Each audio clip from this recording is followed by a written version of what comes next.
This park aid fault error on a Ford F-150 is maddening. It's like, welcome to the game of how long can you ignore that flashing message before you lose your mind. It always happens at the worst possible time, too, never when you have nothing else going on. So let's get into what is actually happening here. The Ford F-150 uses these little ultrasonic sensors in the bumpers to help you not destroy your mailbox or, more likely, someone else's car. When one fails or freaks out, your dash lights up. If you're like me, your first panic impulse is always, is my entire parking system dead now?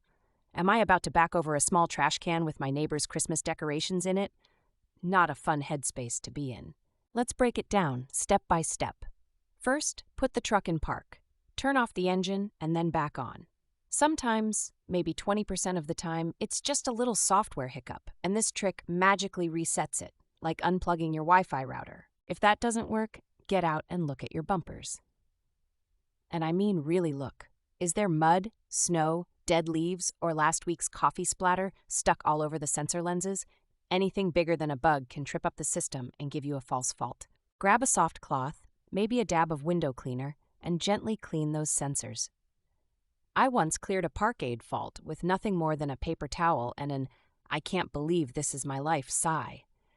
Dirt is responsible for at least 30% of random faults, maybe more in rainy Portland.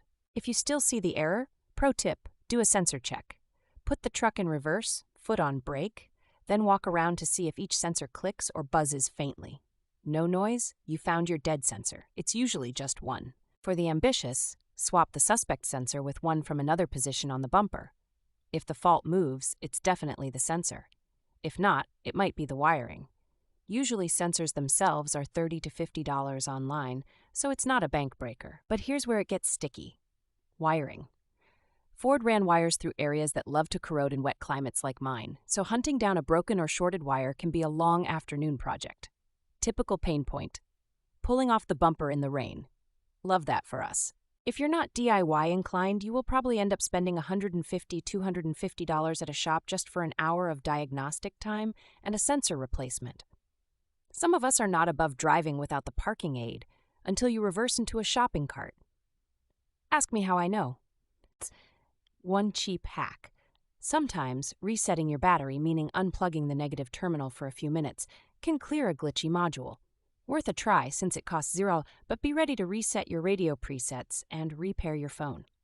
If you find this keeps happening repeatedly, it might be deeper. Ford's parking control modules have been known to fail, especially on 2015-2017 models. That's a $300 part, and not exactly plug and play if you don't have a dealer-level scan tool. Real talk.